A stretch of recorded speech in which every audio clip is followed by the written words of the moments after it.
Les instituts de beauté Body Minute vous présentent Magali Berda, Sud Radio. On vit pas dans la même France.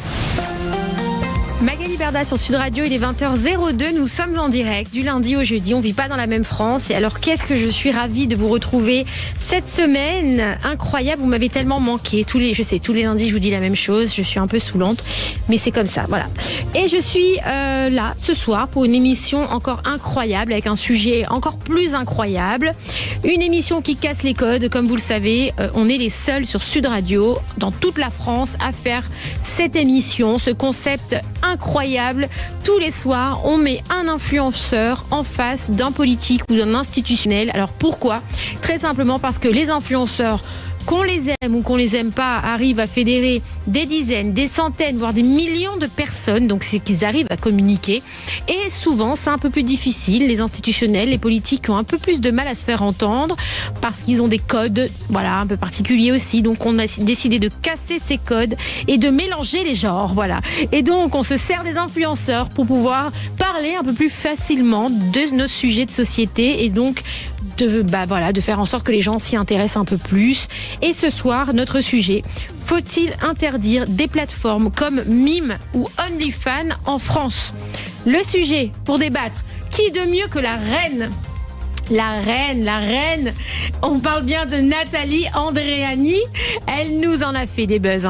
Alors Nathalie Andréani, c'est quelqu'un. Alors attention, ce soir, elle va débattre avec Fatima Benomar, qui est aussi une reine du militantisme, féministe, présidente du collectif Coude à Coude, et on va débattre sur Sud Radio. Eh bien, je suis heureuse de te recevoir, ma Nathalie. Moi aussi, je suis ravie d'être là. Nathalie, je t'ai pas présentée parce que j'ai gardé le meilleur pour la fin, tu t'en doutes, parce qu'on a quelqu'un d'extraordinaire ici qui va te draguer. J'espère que Gabano n'est pas dans cette pièce. Non, il est pas là. Ok, tu peux y aller. Mathias Reiner est avec nous. Bonsoir Magali. Ça va, Mathias ? Bonsoir Nathalie, tu Bonsoir, vas bien Mathias. Nathalie ? Ça va ? Super Moi, bien. Ça va, ouais. Non, je vais pas te draguer, t'es en couple, je fais pas les femmes en couple. Oui, bien sûr. Elle est très belle Nathalie en tout cas. D'ailleurs, il fait Merci, tellement c'est pas gentil. les femmes en couple qu'on n'arrive toujours pas à avoir le nom de sa dernière conquête qui est chez Miss France et qui visiblement a un mec. Voilà. Mais il a bien raison de le Et cacher. c'est pour ça qu'on n'a pas le nom. Mais t'inquiète pas, j'enquête et un jour ça sortira. Ça Voilà. sortira en temps et en heure. Exactement. Ça va Magali ? Ça va et toi ? T'as passé un bon week-end ? Bah écoute, ça va. Tu m'as l'air un peu fatigué. Bah merci, ça veut dire que j'ai déjà une sale tête dès le lundi. On est foutus. Mais non, mais je pense que tu prends de l'âge parce que mercredi c'est ton anniversaire. Ah, je sais. 44 ans la dame. Alors, est-ce que tu peux te taire et sortir de cette pièce tout de suite ? Allez, fais pas. Je t'ai dit de dire 24. Ah oui, 24 ans. Pourquoi moi tu mens ? j'ai parlé en brut, pas en net. Pourquoi tu Voilà mens ? ça, c'est 24. Ça sera comme ton salaire, tiens. On en reparlera. Alors, Nathalie, le public t'a découverte dans Secret Story 8, où ton franc-parler et ton assurance ont marqué les esprits aux côtés de Vivian. Alors, en parlant de franc-parler, Vivian, c'est quelque chose. Tu as ensuite développé ta présence sur les réseaux, géré des boutiques de prêt-à-porter, une vraie femme d'affaires. Tu as su te réinventer au fil des années. Tu as aussi totalement assumé avec transparence ta présence dans le monde du X. Je peux y aller comme ça ? Bien sûr, complètement. Okay. Et tu partages des contenus de charme avec tes abonnés, un choix que tu revendiques sans tabou, fidèle à ta force de caractère. Merci d'être avec nous pour le débat qui arrive. Avec grand plaisir. Alors, Et je pense sincèrement que vous avez choisi la bonne personne. Oh bah alors ça, je t'explique, je n'ai absolument aucun doute. On choisit très bien nos invités. Je revendique et je défends, vraiment. Et est-ce que tu nous as mis en live sur Instagram ? Là, tu m'avais demandé, je peux faire un live sur Insta, tout ça. Je voulais, mais on m'a dit que ça se passait par ordinateur et que je ne pouvais pas trop le lui faire. À la petite Nat. On va demander à Yannick, Alors le producteur. attention, parce que je vous explique, s'il y en a une qui a une communauté engagée, c'est des soldats. C'est bien Nathalie. Ah ouais, Nathalie, c'est une folie. Il y a énormément de monde sur les réseaux, jour, sur j'étais TikTok avec- aussi. Oui.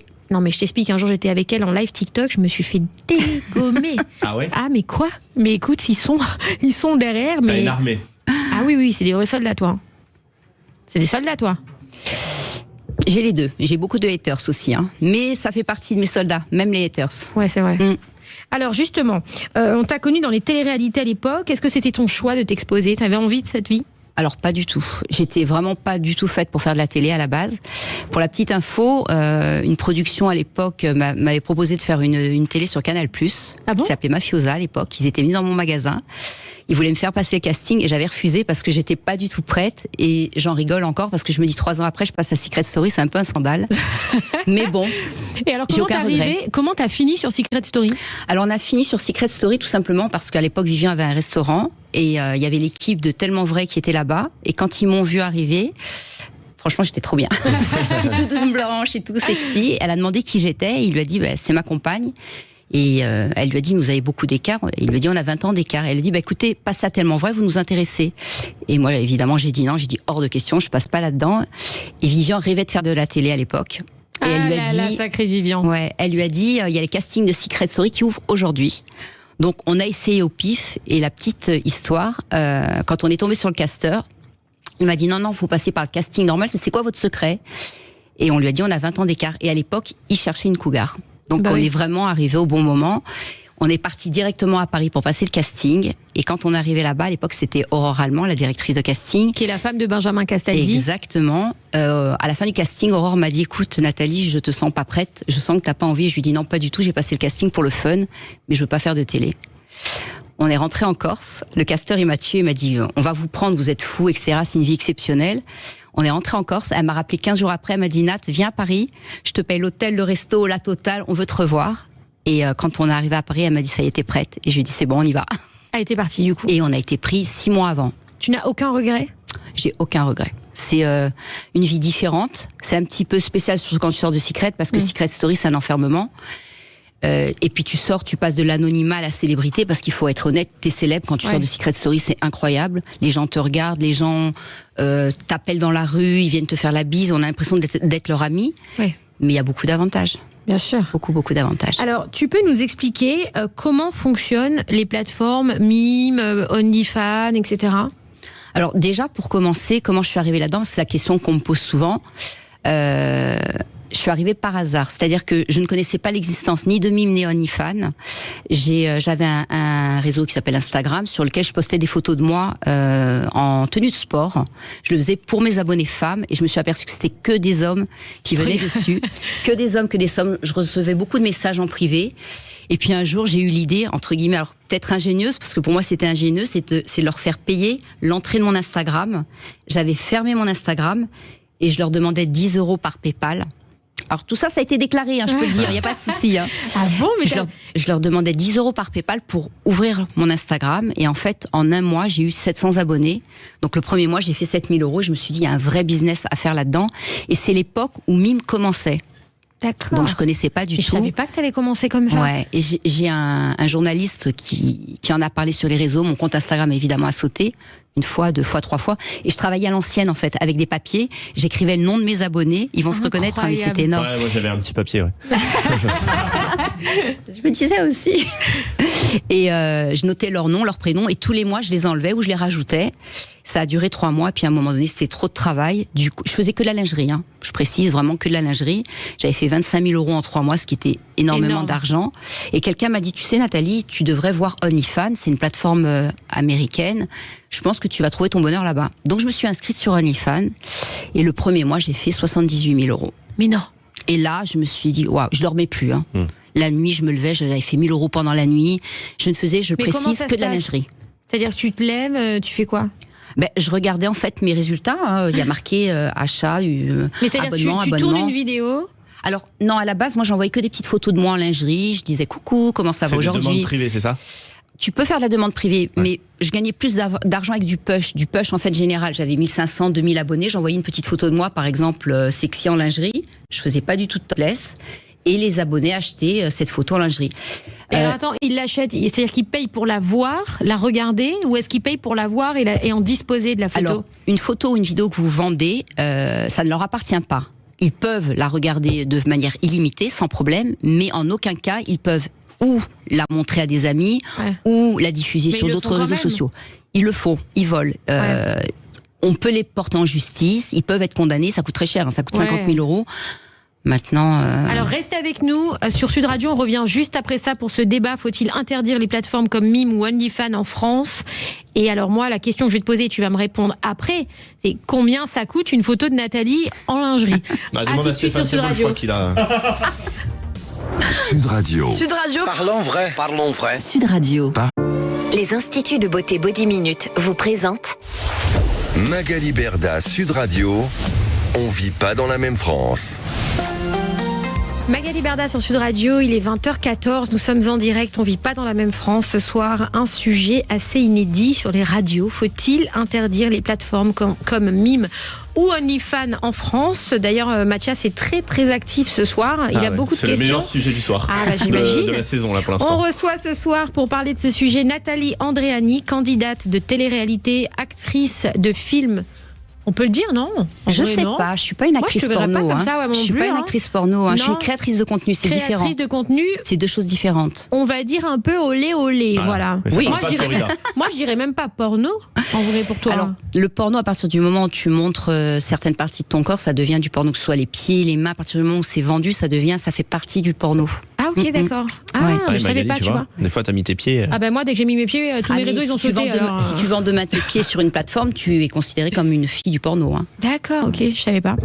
Et tu vas débattre ce soir avec Fatima Benomar, qui est militante féministe, présidente du collectif Coude à Coude. Alors, pour terminer juste, j'ai 2-3 questions. Combien tu vends une photo de toi, donc sur Mime ou OnlyFans, une photo de toi, donc tu fais pas de topless, toi, on est d'accord? Alors, si, bien sûr, j'ai évolué. Ah oui, j'ai évolué. C'était au tout début. Au tout début, tu commences, tu es habillé, puis tout doucement, tu te dévêtis. D'ailleurs, de plus en plus à l'aise. J'espère qu'on en parlera un petit peu parce que j'aimerais faire de la prévention à ce niveau-là. Mais tu commences, oui, effectivement, tu es habillé, mais tu te déshabilles et tu veux toujours plus parce que tu gagnes de l'argent et à un moment donné, tes abonnés vont pas se contenter d'une photo en lingerie. Donc tu vas évoluer, tu vas montrer du topless, tu vas montrer du nu. Tu vas rajouter des objets, etc. Ouais. Donc effectivement, oui, j'ai beaucoup évolué. Je peux pas te dire combien je vends une photo en lingerie. Ça vaut plus rien. Il y a des leaks de moi partout. Ça vaut plus rien. Ah, c'est parce que du coup, ils te les ont volés. Exactement. Et ils les postent partout. Exactement, ils les postent partout. Moi, ce que je vends maintenant à mes abonnés, c'est des vidéos journalières ou des photos journalières nouvelles que je vais faire un petit peu tous les jours. Des vidéos qui vont les charmer, les exciter, sur lesquelles ils vont pouvoir se faire plaisir. D'accord. Et par mois, est-ce que tu me dis si tu peux le dire ou pas le dire? Après toi, je sais que c'est hyper transparente parce que toi, il y a un truc qu'on peut pas te reprocher, c'est que tu déclares tout. Donc, t'es hyper sans tabou. Tu t'arrives à prendre combien par mois? Alors, je vais pas vous donner mon chiffre d'affaires mensuel parce que, en fait, j'ai plusieurs plateformes. Ce que je peux vous dire, c'est qu'à peu près en 5 ans, j'ai généré 5 millions d'euros de chiffre d'affaires. Ah oui. Wow. Voilà. Oui. Bon, moi, je commence à me déshabiller. Ben voilà. Ça marche pas autant pour les hommes. Ouais, non, ça, très honnêtement. C'est comme pas mal de choses. Et pas pour toutes les femmes, bien sûr que non. Mais est-ce que aujourd'hui, tu vois une baisse d'activité due justement à toutes ces vidéos qui fuitent, ou est-ce que tu arrives à maintenir un rythme quand même assez sympa? Alors, évidemment que non, je fais pas les mêmes chiffres d'affaires qu'au début, tout simplement déjà parce qu'il y a eu énormément de leaks, et aussi parce qu'il y a énormément de filles qui se sont mises dans ce milieu et qui s'aperçoivent que finalement, il n'y a pas forcément autant d'argent à gagner, et comme dans tous les domaines, dans tous les commerces, ça casse les prix. Donc, c'est-à-dire qu'une fille va vendre des photos de ses seins ou des vidéos porno pour 10 €, alors que moi, je vais peut-être la vendre 200 €. Oui, mais après, toi, aujourd'hui, t'es connue, et puis t'es un peu une légende du milieu, c'est-à-dire que tu restes aujourd'hui un personnage public, médiatique. Il y a des gens, aujourd'hui, on peut se dire les choses, je sais pas si on peut dire, ils fantasment aussi autour de ton nom, autour de toi. Enfin, donc c'est aussi normal. C'est plus le fantasme. Alors je sais pas si c'est autour de moi, mais de la femme plus âgée. Il y a un gros fantasme là-dessus. Il y a beaucoup de femmes dans ce milieu qui sont très jeunes. Donc c'est vrai qu'il y a beaucoup de monde dans ce domaine-là. Ouais. Au niveau des femmes de mon âge, moi j'ai eu 55 ans il y a quelques jours, au secours. Il y a pas beaucoup de femmes de mon âge dans ce milieu. Donc ça reste un fantasme et ça reste un avantage pour moi. Ça me permet de pouvoir vendre des photos et des vidéos un peu plus chères. Oui, voilà, c'est ça. Et alors là, donc toi, tu revendiques le fait d'être cougar. C'est vraiment ton truc, parce qu'on t'a connu comme ça, avec Vivian. Exactement. Et aujourd'hui, tu es en couple avec une autre star qui s'appelle Gabano. Exactement. Alors, je suis pas vraiment cougar avec lui, parce qu'on a 12 ans d'écart. C'est 14 ans d'écart pour être cougar. Donc, je suis plus cougar avec lui. Ah bon? Ah ouais. C'est à ce point réglementé. C'est ça. C'est trop marrant. 14 ans. Donc, on a 12 ans, donc tout va bien. Donc, ça va? D'ailleurs, Magali, je voudrais revenir sur OnlyFans. Tu sais que de base, OnlyFans, c'est pas pour du contenu adulte. C'est pour du contenu privé. Ça veut dire que quand tu es vraiment fan d'une personne, tu t'abonnes à ce compte pour avoir un peu plus sa vie privée. Et ça a été transformé en contenu pour adultes. Oui, enfin après, je crois que les gens s'en foutent un peu d'acheter la vie privée des gens. Je vais revenir là-dessus parce qu'effectivement, tu as raison. Mime et OnlyFans, à la base, ils revendiquent sportif, astrologie, etc. Sauf qu'il faut savoir que le porno, je pense que ça doit faire 95% de leurs bénéfices. Et même s'ils le cachent, et Mime, il essaye de le cacher à gogo, ça reste le porno le plus important pour eux. Mais de base, c'était fait pour les vrais fans, pour les suivre. Exactement. Exactement, ouais. Bon, alors, est-ce qu'on peut savoir s'il va y avoir un mariage avec Gabano? Alors, on s'est marié à l'Halloween de Géresta, il y a 3 ans. Après, Oui, mais je te parle d'un vrai mariage. un vrai mariage. On n'en parle pas spécialement. On vit notre vie, on est bien. On a très très peur du mariage. Enfin, moi, j'ai très peur, lui aussi. Ah bon ? Souvent, les couples qui se marient, après, ça part en sucette. Hein. Donc, on est bien comme ça. Et en plus, vous habitez pas tout le temps ensemble. C'est-à-dire, vous avez vos moments un peu perso, chacun, etc. Et puis vous vous retrouvez, quoi. Exactement. Moi, j'habite, Explosion. mon lieu de résidence est en Corse. Et puis, on a pris une maison en commun à Toulouse. Je fais beaucoup d'allers-retours. Ouais. Mais je passe 80% de mon temps maintenant sur Toulouse et 20% en Corse. Mais je reste Corse quand même, attention. Ah bah oui, non, t'inquiète pas, un Corse reste un Corse. On les chauffe pas trop, les Corses. Alors, ce soir, on reçoit face à toi Fatima Benomar. Bonsoir, Fatima. Bonsoir. Merci d'être Bonsoir. avec nous. Vous êtes une militante féministe franco-marocaine engagée activement au sein de l'association Oser le féminisme. Non, pas du tout. Qui m'a fait ces fiches ? C'est Mathias qui a fait ses fiches. Je suis Pas sûre. du tout, j'étais sur Mime OnlyFans toute la journée. N'importe quoi. Donc, coude à coude. Non ? C'est ça. Oui, coude à coude. Mais qu'est-ce que j'ai dit, moi ? L'association Oser le féminisme. C'est pas vous? Bon, vous- On peut vous le Non, donner. coude à coude, coude à coude, présidente de l'association. Ok, c'est pas grave. Je ne peux pas parler en leur nom. Bah non. Non. Vous défendez avec force les droits de la femme, l'égalité salariale, l'abolition de la prostitution et la lutte contre les violences sexistes et sexuelles. Toujours à l'avant-garde de la mobilisation, vous intervenez régulièrement dans les médias pour dénoncer l'impunité, promouvoir un féminisme inclusif et réclamer des avancées concrètes. Merci d'être avec nous. Merci beaucoup. Je suis complètement marocaine d'ailleurs et je galère souvent à avoir mes papiers vu qu'il y a un gros durcissement des lois concernant les personnes étrangères. Donc je suis marocaine mais je vis en France et j'ai depuis, dit franco-marocaine. depuis presque 25 Oh ans. bah nous, on vous a déjà adopté, Fatima. Nous, vous êtes avec nous, c'est la famille. Puis alors en plus, le Maroc, c'est la famille. Alors je vais vous dire. Qu'est-ce qui vous a donné envie de faire de la cause des femmes votre combat de tous les jours ? Ben, c'est très souvent des parcours très personnels. En fait, c'est en devenant militante féministe que je me suis remémoré tout un tas d'étapes de rébellion que j'ai pu avoir beaucoup plus jeune sans même poser le mot féminisme dessus. Et c'est très souvent, effectivement, la restriction des libertés. Je me souviens quand, avec, par exemple, mon cousin, on se faisait des petits défis, genre monter dans un arbre, descendre du toit sans passer par les escaliers. Et je me souviens de l'âge, on a commencé à me dire Fatima, descends, tu vas te salir ou tu vas te faire mal, et pas lui. Et donc, il y a eu tout un tas après d'étapes de prise de conscience pour problématiser en fait ce que je vivais en tant que femme, pour me rendre compte que je n'étais pas la seule à qui il m'arrivait tout le temps des embûches, et notamment en rejoignant des collectifs, d'entendre d'autres paroles de femmes qui m'ont permis de voir qu'il y avait des problématiques communes, tout simplement. Et c'est un peu comme la pilule rouge dans Matrix. Une fois qu'on est devenu féministe, on peut plus faire machine arrière parce qu'on a cette vision du monde et qui se rappelle tout le temps à nous en tant que femmes par nos expériences. Alors, l'image de la femme est mise à mal pour vous à cause des réseaux ou des médias ? En fait, il y a toujours eu effectivement une façon très codifiée de montrer les femmes. Dans la publicité, dans les magazines féminins, etc. On a toutes et tous grandi en fait avec une vision très stéréotypée des femmes. Ça devait être ou bien des femmes hypersexuées ou bien des femmes ménagères. Donc voilà. Et c'est sûr qu'il m'a fallu du temps pour déconstruire tous ces carcans. D'ailleurs, j'ai été très contente à un moment quand les réseaux sociaux ont pu donner une alternative au modèle féminin unique qui était présenté dans le cinéma, dans la mode et tout. C'est parce que, par exemple, typiquement sur Instagram, des femmes ont commencé à montrer des corps gros, par exemple, ou des volontés de ne pas forcément s'épiler, que petit à petit, on a vu le mainstream, c'est-à-dire l'industrie de la mode, de la publicité, comment on essaie à se dire, là, elles sont en train de nous ringardiser.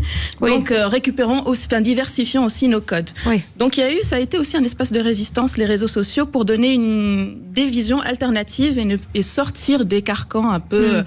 qu'on appelle la maman et la putain, c'est-à-dire t'es ou bien une femme qui revendique sa sexualité, ou bien une maman ménagère.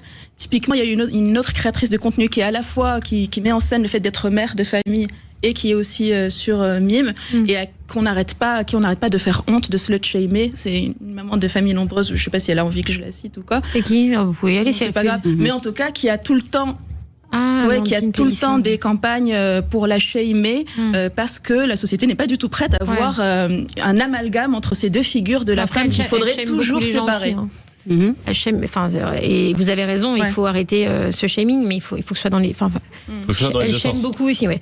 Mais oui, c'est dramatique, ça. Vous avez entièrement raison. Et c'est quoi pour vous être féministe ? Être féministe, c'est effectivement essayer de garantir le plus de marge de manœuvre pour les femmes pour faire des choix vraiment libres et non faussés. Pas des choix où elles s'insèrent dans un cadre qui est contraint. Typiquement, le débat sur OnlyFans, pour moi, ça soulève 4 problématiques. Déjà, la question de la protection des mineurs, de la traite, etc. Donc, c'est bien aussi de faire de la prévention, dans le sens où c'est devenu d'énormes plateformes de recrutement pour des portes d'entrée vers la prostitution ou vers la pornographie, avec des techniques de manipulation et de rabattage qui sont très très identifiées. Il y a la question effectivement de garantir la liberté pour des personnes qui sont pleinement consentantes et qui ont des marges de manœuvre pour survivre à ce système-là. Et faire en sorte que, par exemple, quelqu'un puisse avoir un moment dans sa vie, une vie de mère de famille, une vie de femme qui travaille, une vie sur les plateformes, et qu'elle puisse avoir la possibilité d'en sortir, voire d'y revenir quand elle le veut. Et c'est important de savoir que dans l'immense majorité des cas, même s'il y a des success stories, c'est vraiment pas ce qu'il y a aujourd'hui. Il y a la question du consentement. Pour moi, c'est une question importante et je déplore parfois que le débat MeToo l'a un peu judiciarisé. C'est-à-dire qu'on est tout le temps en train de débattre de ce qui est permis ou pas dans la loi et pas juste les pressions plus implicites, plus insidieuses qu'on subit, notamment les femmes, que ce soit dans le couple ou dans les plateformes. Vous avez parlé un peu de... ou bien un contexte de concurrence où s'il y a d'autres filles qui donnent plus que ce que vous seriez autorisé spontanément, vous êtes obligé de suivre la concurrence, ou bien tout simplement la pression du client. Enfin, autant c'est difficile de négocier avec son mec quand on n'a pas envie de se plier à certaines pratiques, c'est la même chose avec un client. Alors, ce sont des outils de coercition qui existent. Et juste un dernier, puis après, donc forcément, moi je suis pour libérer la sexualité de tous les carcans, que ce soit des conservatismes, aussi des lois du marché. Et c'est toujours interpellant de voir un système qui est aussi genré. C'est-à-dire que, comme dans la prostitution, même si c'est pas exactement évidemment la même chose, la demande est 100% masculine et le marché s'adapte. Il y aura beaucoup de femmes et de filles et une minorité de garçons pour les hommes qui ont envie de consommer des contenus avec des garçons. Et ça interroge évidemment sur la réelle libre choix. Pourquoi les hommes n'ont pas envie de se vendre, quoi. On va commencer juste après cette petite pause le débat toutes les deux. Vous êtes pour ou contre l'interdiction de ces plateformes ? Non, je suis pas forcément pour l'interdiction. C'est ce que je disais quand j'avais eu. Mais par contre, je suis pour poser les débats de tout ce que ça soulève. D'effectivement, comme vous avez fait, faire de la prévention par rapport aux personnes qu'elles ne rêvent pas et ne fantasment pas, c'est le cas de le dire, sur ce que c'est. Et de rappeler toujours les contextes dans lesquels on est. Je ne vais pas m'étendre là tout de suite, mais on pourra en reparler. Ok. Alors, restez avec nous sur Sud Radio. On commence juste après cette petite pause. Le fameux débat, faut-il interdire les plateformes comme Mime ou OnlyFans en France ? À tout de suite sur Sud Radio. Magali Berda, Sud Radio, 20h, 21h. On vit pas dans la même France. Sud Radio, parlons vrai. Les instituts de beauté Body Minute vous présentent Magali Berda, Sud Radio, on vit pas dans la même France. Magali Berda sur Sud Radio, il est 20h29, nous sommes en direct. Faut-il interdire des plateformes comme Mime ou OnlyFans en France ? Et on reçoit ce soir Nathalie Andréani, candidate de télé-réalité, actrice, enfin non pas actrice, je sais pas moi, écoutez. Créatrice de contenu. Elle est sublime, créatrice de contenu, qui débat avec Fatima Benomar, militante féministe, présidente du collectif Coude à Coude. Est-ce que tu veux rebondir, Nathalie, sur ce que nous disait Fatima Benomar, sur l'obligation d'aller plus loin, c'est ça, avec les plateformes ? Alors, effectivement, quand tu commences, tu te donnes des limites que tu dépasses bien souvent. Pourquoi ? Parce que, on va pas se mentir, on est là pour l'argent. Et c'est vrai que tu as des fois des propositions qui sont intéressantes. On va te proposer des sommes astronomiques pour voir tes seins, pour voir ton fessier, etc. Après, je trouve que c'est important dans ce métier de se poser des vraies limites. Moi, je sais qu'il y a des limites que je me suis posées. Par exemple, je me suis dit, je ferai pas de trio, pas de quatuor, pas de gangbang. Je peux peut-être pas tout dire en radio, mais il y a des choses que je ne ferai pas et que je n'ai jamais fait et j'ai tenu. Je veux dire, pourtant, on m'a proposé des grosses sommes.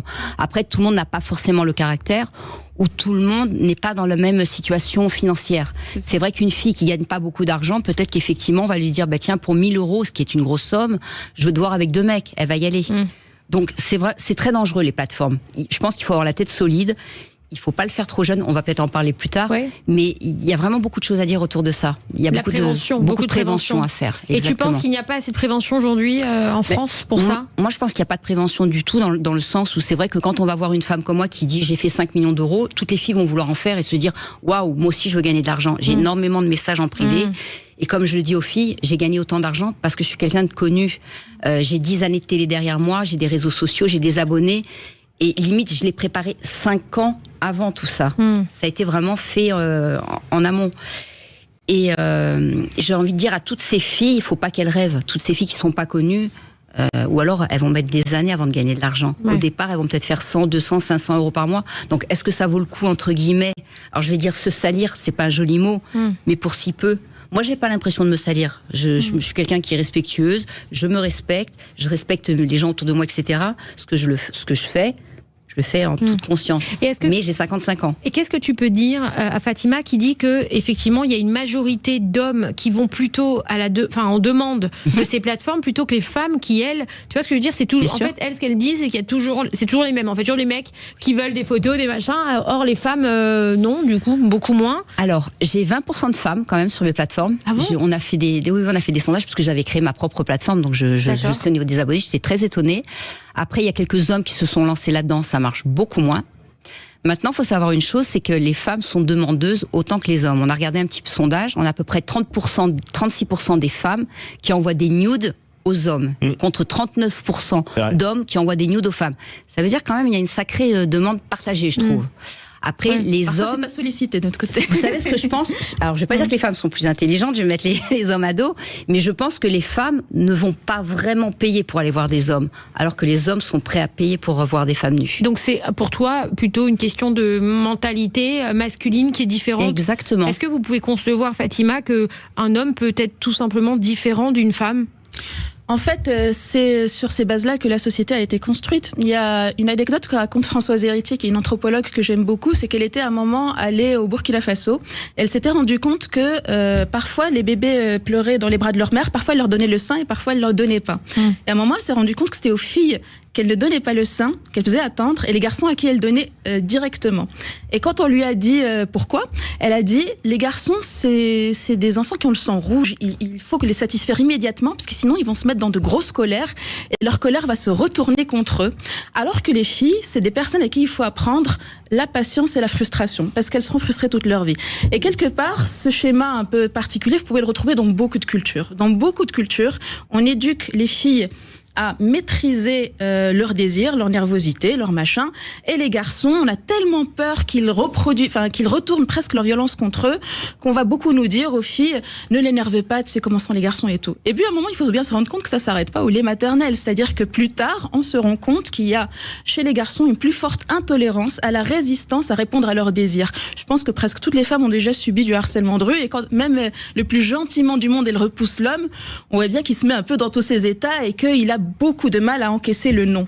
Donc pour moi, ce sont des constructions de genre qu'on donne aux garçons et aux filles, et tout ce qui a été construit par l'esprit peut être déconstruit par l'esprit.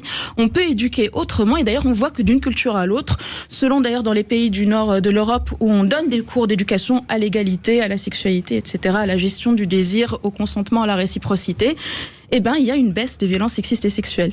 Et contrairement à une autre idée reçue que, au contraire, il faut satisfaire les hommes immédiatement pour qu'ils aillent pas violer. Et souvent, les gens, ils vont défendre aussi les contenus sexuels ou la prostitution en disant, si on leur donne pas ça, ils vont aller violer d'autres filles. Et là, les chiffres sont imparables. L'immense majorité des agresseurs avaient par ailleurs une vie sexuelle, pouvaient par ailleurs être complètement clients de contenu ou quoi que ce soit. Et c'est pas ça qui a un rapport avec le passage à l'acte. Le passage à l'acte, c'est une éducation genrée chez les garçons qui font qu'ils ont une difficulté à supporter le non. D'accord. Tu penses quoi, ça, Nathalie, toi ? Moi, je pense que c'est aux femmes maintenant de se rebeller, de prendre la main, et de plus en plus, toutes ces femmes qui sont indépendantes, qui commencent à gagner de l'argent, parce que mine de rien, moi, je pense que ça vient de là, hein, toutes ces femmes qui sont dépendantes de leurs hommes, qui finalement restent avec leur mari. Alors ça n'a rien à voir, vous allez me dire, qui restent avec leur mari parce que les maris gagnent de l'argent, parce qu'elles n'ont pas la possibilité de gagner leur vie elles-mêmes.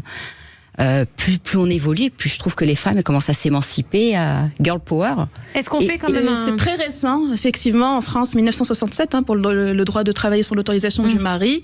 On est encore à d'énormes inégalités. Il faut savoir que plus de la moitié des femmes en France travaillent dans 11 des 86 catégories socioprofessionnelles qui sont répertoriées par l'INSEE, et c'est les métiers les moins payés. Femmes de ménage, femmes de chambre, caissières, vendeuses, infirmières, etc. Est-ce que vous trouvez Donc les inégalités, on en est encore là. Est-ce que vous trouvez que notre société fait quand même des progrès ? Grâce aux féministes, oui, bien sûr. Mais il faut vraiment le redire. C'est pas juste pour se jeter des fleurs à un mouvement qui est pluriel.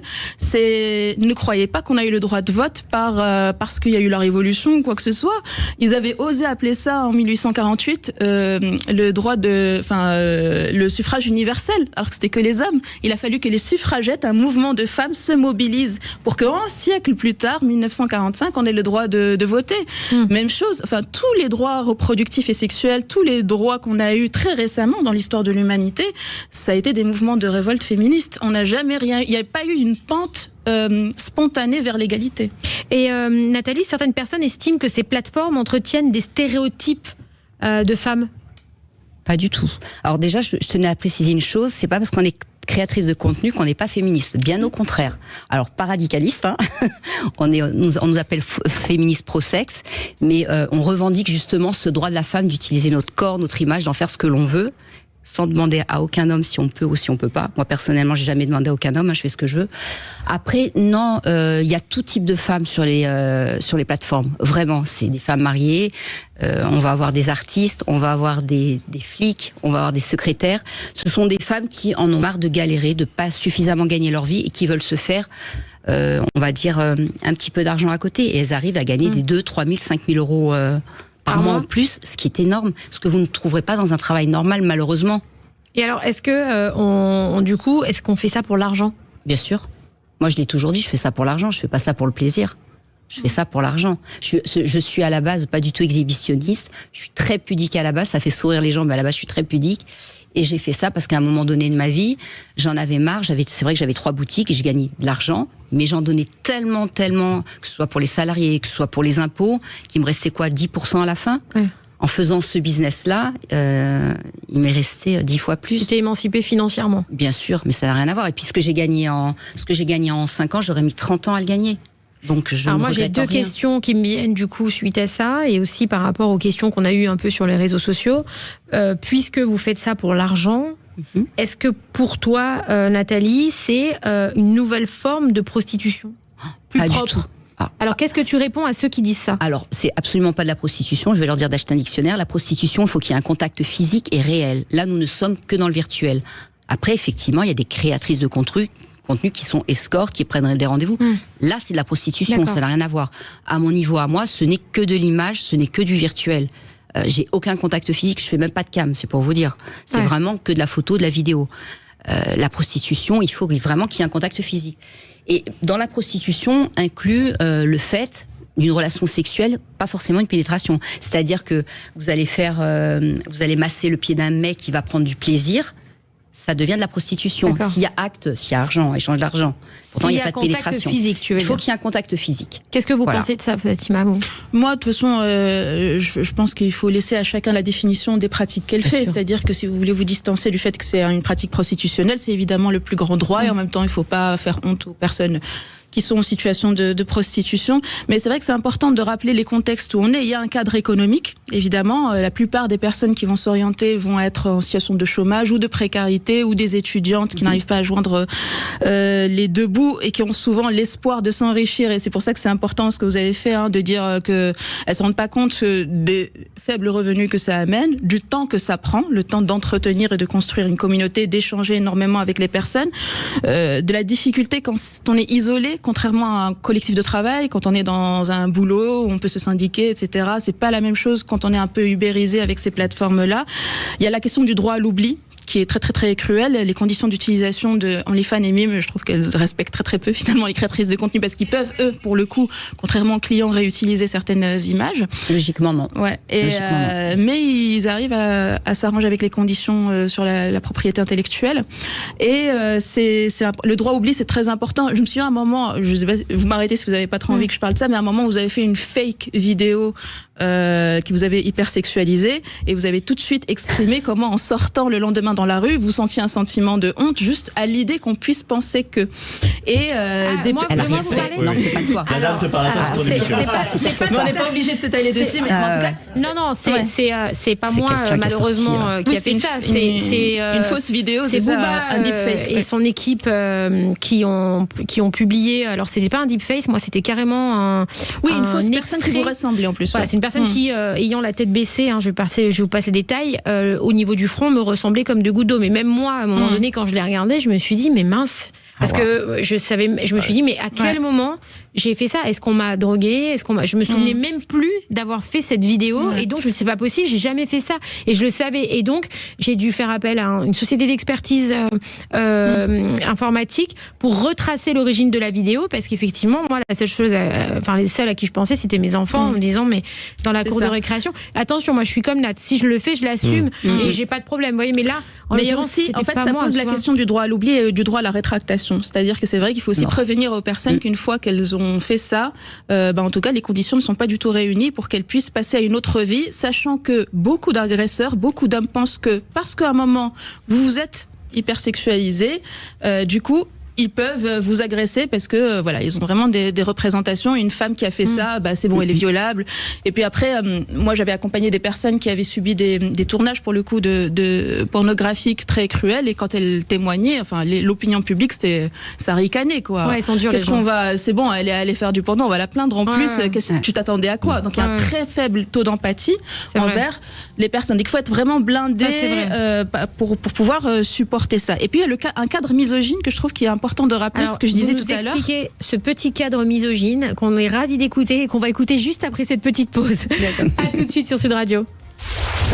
Magali Berda, Sud Radio, 20h, 21h, on vit pas dans la même France. Sud Radio, parlons vrai. Les instituts de beauté Body Minute vous présentent Magali Berda, Sud Radio, on vit pas dans la même France. Magali Berda sur Sud Radio, il est 20h45, nous sommes en direct. Faut-il interdire les plateformes comme Mime ou OnlyFans en France?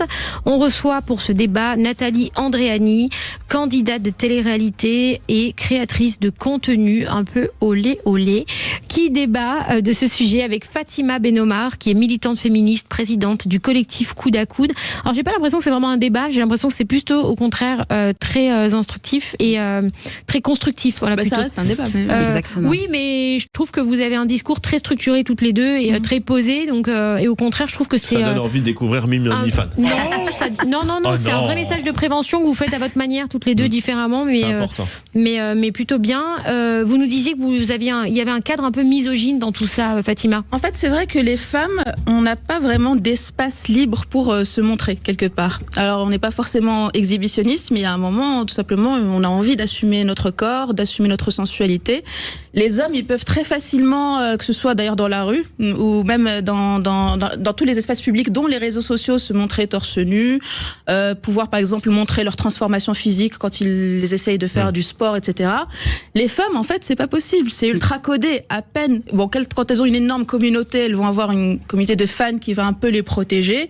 Et encore, il y aura quand même une communauté de haters. Mais Madame Tout le Monde, qui a à peine une centaine de followers et tout, à peine elle sort un petit peu, elle montre un peu trop de corps ou quoi que ce soit, elle se fait ce qu'on appelle slut-shamer, c'est-à-dire on lui fait honte de la manière dont elle se montre.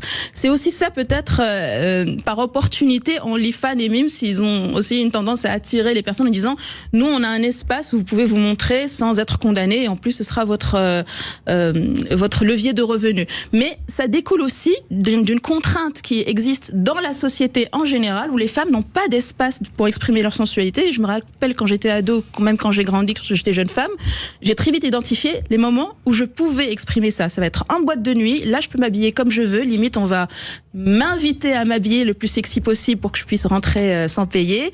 Ça va être, je sais pas, aux États-Unis, ça va être les soirées comme Halloween ou quoi, où les femmes elles peuvent enfin s'habiller sexy sans être jugées. Et par contre le lendemain, c'est fini, elles reviennent à un cadre très très contraint.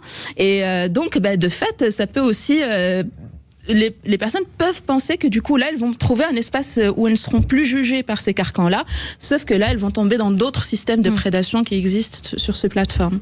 Mathias. Ouais, sur le live il y a beaucoup de questions, une pour Nathalie notamment. Est-ce que par rapport au danger des plateformes, tu as déjà vécu quelque chose de traumatisant avec un fan ou un abonné, etc. Alors, j'ai reçu une fois dans mon magasin une pierre tombale. Donc j'ai trouvé ça très très bizarre, très étrange. Je l'ai jeté immédiatement à la poubelle, ça m'a fait un peu flipper. Après, j'ai eu un homme un jour qui m'a écrit sur Facebook et qui m'a dit que clairement je devais mourir, que j'étais une bitch, qu'il allait me tailler les veines avec des couteaux, tout ça verbalement. Hein. Il mettait sous mes posts, il écrivait des choses horribles. Et puis, je me sentais un peu protégée parce que j'habitais en Corse. Je l'ai bloqué de partout, il n'y a pas eu de suite, hein, évidemment. Après, pas trop. De temps en temps, là, dernièrement, sur la vidéo avec une amie, il avait marqué on devrait prendre des tessons de bouteille, vous les enfoncez dans la miaou miaou et vous tuez comme ça. Là, c'était il y a 2 jours. T'as pas déposé plainte pour tout ça? La pierre tombale, tout ça, ça te... Non, j'ai pas déposé plainte, non, parce que... C'est parvenu de manière, c'est parvenu plusieurs fois. Ça a été une fois. Bon, je pense que c'est des gens un petit peu, les gens quand ils veulent passer à l'acte, qui vous préviennent pas. Moi, c'est ce que je pense. Ça peut arriver aussi. Ah ouais, ouais. Préviennent. Il y a des psychopathes, ils préviennent non plus. Ouais. Après, je voulais rebondir par rapport à ce que vous disiez. À Paris, que ce soit dans les régions du Nord, on s'habille pas de la même manière que dans le Sud. Vous voyez, dans le Sud, on arrive à être habillé en short, en jupe. Personne ne va rien vous dire parce que c'est la mentalité. C'est comme en Italie. Alors que sur Paris, c'est vrai que c'est plus l'école, ça vient du temps aussi, mais on n'est pas pareil, on n'est pas jugé de la même manière. Moi, je sais qu'à Paris, je m'habillerai jamais en mini-jupe ou en short ou talons, alors qu'en Corse... c'est parce qu'ils caillent, hein. Oui, aussi, mais même avec des collants et tout, ici, je me sentirais mal. Mais ça, en Corse, je peux sortir tranquille, habillée sexy, on me dira jamais rien. Et donc, on est d'accord que ça n'a rien à voir avec une sexualité irrépressible et incontrôlable des hommes, parce que ça change d'un territoire à l'autre. Moi, je suis tout à fait d'accord. Quand je vais en Espagne, moi, j'aime pas mettre des soutiens, j'en mets jamais. Je t'assure que je sens le passage de la frontière. Ouais. Je sens quand je suis dans des cultures qui ont accepté tout simplement quelques partie des corps on peut se permettre de montrer en tant que femme ou pas. Quand plus je remonte dans le Nord, plus effectivement, il y a un contrôle plus fort. Les Français sont plus sexistes, misogynes, par exemple, que les Espagnols. Ils ont, je trouve, une telle vision fantasmée de l'idéal féminin qu'elle est corsetée, quoi. C'est-à-dire qu'il y a la femme. C'est pour ça que je fais attention aux termes, genre par rapport aux traditions aussi. Aux traditions et même une façon pour eux, l'élégance à la française, c'est vraiment une femme avec un soutien-gorge bien galbé, bien machin, et voilà. Et c'est pour ça que je lutte un peu comme les expressions, mais c'est pas contre vous, c'est des expressions malheureusement qui circulent beaucoup, genre attention, il faut se respecter, enfin il faut enlever absolument, ne jamais faire peser, on ne dirait jamais ça d'un homme. Un homme il peut s'habiller comme il veut, on dira jamais respecte-toi. Il peut coucher avec, dans les téléréalités, on l'a vu plein de fois, le nombre de campagnes de pression qu'on a mis sur des femmes même pas parce qu'elles étaient sur des plateformes ou quoi, juste parce que sur un programme elles ont couché avec un mec ou fricoté avec lui d'un homme. Moi j'ai une question, Fatima, pour l'avoir vécu justement. Les féministes en France qui choisissent de défendre leurs victimes, par exemple les candidates de télé-réalité, elles sont pas assez... En fait, moi j'ai eu affaire, je vais vous dire, hein, j'ai eu le cas, moi, dans mon dossier Booba. J'ai un ami à moi, dont je ne citerai pas le nom, qui est connu, qui fait de la radio d'ailleurs, qui a écrit à une féministe très très engagée et très connue, qui a une association, en lui disant comment ça se fait que, avec ce qui s'est passé avec Booba, justement, la fausse sextape, etc., on vous entend pas sur les comportements de Booba, etc., etc. Et la féministe en question a dit si c'est Berda, j'y vais pas. Alors je l'ai vu de mes propres yeux parce qu'elle lui a écrit par message. Comment aujourd'hui, et les candidates de télé-réalité, j'en ai vu des tonnes. Moi, ce que vous dites, c'est vrai, vous avez raison, c'est entièrement vrai. Et Nathalie, je pense que tu peux en témoigner aussi. Il y a un comportement aujourd'hui des gens sur les candidates de télé-réalité qui les ridiculisent, qui les humilient constamment, etc. Mais c'est parce que c'est aussi dans les programmes de télé-réalité. Non, des trucs qui vont beaucoup plus loin sur les réseaux sociaux. Et les féministes, on les voit pas aux côtés des fois de ces candidates ou se rebeller médiatiquement sur certains comportements, mais on les voit beaucoup à côté de certaines influenceuses qui sont peut-être plus, on va dire, politiquement correctes. Vous voyez ce que je veux dire? Est-ce que vous trouvez pas qu'il y a aussi un petit côté en France où on choisit les victimes qu'on a envie de défendre? En fait, je trouve qu'on a toujours envie de penser que des mouvements qui sont politisés sont homogènes. De fait, tout à l'heure, vous parliez qu'il y avait aussi des féministes qui sont pro-sex. En fait, le mouvement féministe, comme tous les mouvements politisés engagés, sont traversés de mille et une analyses contradictoires et débats internes. Donc, et parfois, nous-mêmes, on peut avoir un rapport ambivalent.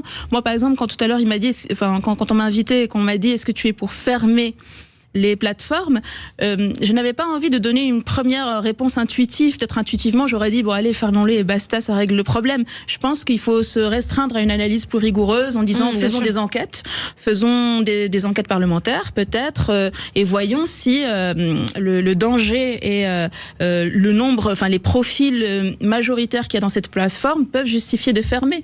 Mais alors, je crois qu'il y a une enquête qui est en train d'être ouverte, il me semble. Je crois avoir vu ça justement sur les plateformes mimes, etc., par Arthur Delaporte et Stéphane Vogetta, les deux députés qui ont fait la loi des influenceurs. Il y a 5 ans, il y a la BBC Three qui avait fait une enquête sur les comptes Twitter sur OnlyFans, qui faisait la promotion OnlyFans, et ils avaient conclu qu'un tiers semblait venir de mineurs. Donc ça, il faut absolument approfondir. Alors, il nous reste pas beaucoup de temps avant de faire les questions Flash and Cash. Nathalie, toi qui es un petit peu la papesse aujourd'hui de ces plateformes, tu es celle qui a le plus réussi d'un côté, avec un côté toujours glamour, chic et justement pas vulgaire. Tu as toujours prôné ce côté un peu érotique mais sans vulgarité. Tu as toujours assumé ce que tu faisais. En 30 secondes, là, si tu peux nous donner un message de prévention pour les filles qui nous écoutent et les jeunes filles qui nous regardent aujourd'hui sur les réseaux sociaux puisqu'on est en live Instagram. Alors, 2 choses. J'ai juste un truc à vraiment rajouter très important. On accusait beaucoup les hommes tout à l'heure. Mais sur les réseaux sociaux, ce sont les femmes qui nous insultent. Il n'y a pas du tout de girl power. Donc, faut arrêter aussi de critiquer que les hommes. Ça, c'était juste une petite parenthèse. Au niveau prévention, oui, ce que je veux dire aux jeunes filles, c'est qu'il faut pas oublier que tout reste sur Internet. Quand elles ont 20 ans, 22 ans, 25 ans, elles n'ont pas construit leur vie, elles n'ont pas eu d'enfants. Le jour où elles vont vouloir arrêter, peut-être quelques années après, leur enfant va se retrouver avec ces vidéos. Donc, faut faire très, très attention par rapport à ça. Moi, je suis un cas isolé parce que mes enfants, elles sont grandes, parce que j'ai eu leur consentement, elles étaient d'accord, je leur ai expliqué ce qu'il en était. Il n'y a pas eu de mauvaise surprise, que ce soit ma famille, mes amis, tout le monde était au courant. Par contre, toutes les filles qui veulent faire ça de manière cachée, à un moment donné, ça ressortira. Voilà, il y a des ligues de partout, ça se sait, même si elles ne sont pas connues, ça va ressortir.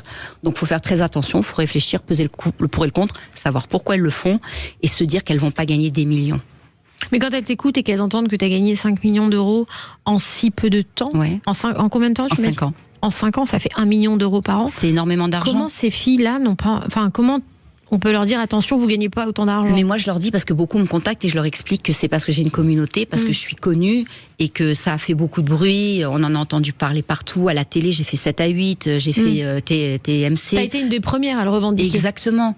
Mais ça sera pas pareil pour elles et encore moins maintenant. En fait, c'est comme dans toutes les activités, faut être là au début où ça commence à fleurir. Puis à un moment donné, ça s'essouffle. Donc toutes celles qui vont arriver maintenant, elles vont peut-être gagner un petit peu d'argent, mais elles feront plus fortune. Elle veut moins de concurrence surtout. Beaucoup moins de concurrence. Elle en a pas besoin, non, Nathalie. Elle n'a pas besoin, Nathalie, elle est trop loin pour ça. Elle est très très loin. Alors on fait les questions Flash and Cash? Oui, on les fait, les questions Flash and Cash. Les questions Flash et Cash. Alors les questions Flash and Cash, c'est le moment préféré de nos auditeurs. C'est les questions les plus rapides avec des réponses courtes, simples, efficaces, sans filtre. Allez Fatima, ça va aller. Allez, on y va. Fatima Benomar, si on peut faire avancer la condition des femmes grâce aux lois, ça veut dire que vous allez vous lancer en politique? Ce serait déjà bien d'avoir le droit de vote et d'inéligibilité, ce qui n'est pas le cas en France, puisque je suis étrangère. Mais je pense que faire politique à son niveau, tout le monde le fait. En fait, avoir une vision politisée du monde, c'est juste identifier où sont les rapports de domination et lutter contre. C'est une bonne réponse.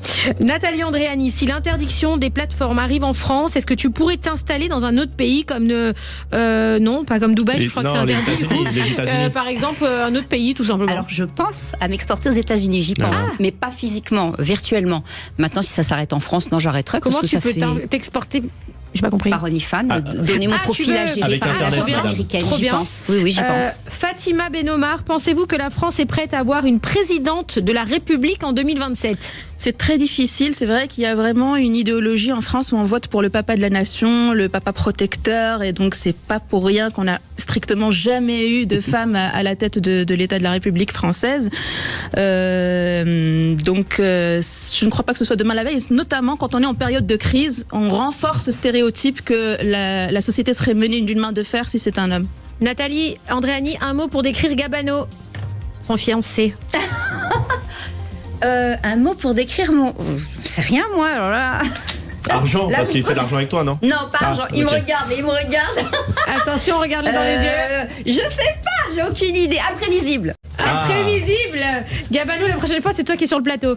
On se retrouve demain pour le match retour. Tapiro, Franck Tapiro, Guénolé. Alors attention, c'était quelque chose. Ça va être très sport demain. Donc on vous attend tous sur Sud Radio. Et on se retrouve, bien sûr, tout de suite. Enfin, vous retrouvez tout de suite Les Clés d'une vie avec Jacques Pessis et son invité, la chanteuse, actrice, réalisatrice libanaise, Iba Tawaji. À demain sur Sud Radio pour un autre débat très mouvementé. Bonne soirée, merci à toutes Bonne les deux. soirée. Merci. Magali Berda, Sud Radio, 20h, 21h. On vit pas dans la même France. Avec Body Minute. Sud Radio. Sud Radio. Parlons vrai. Parlons vrai. Sud Radio. Parlons vrai.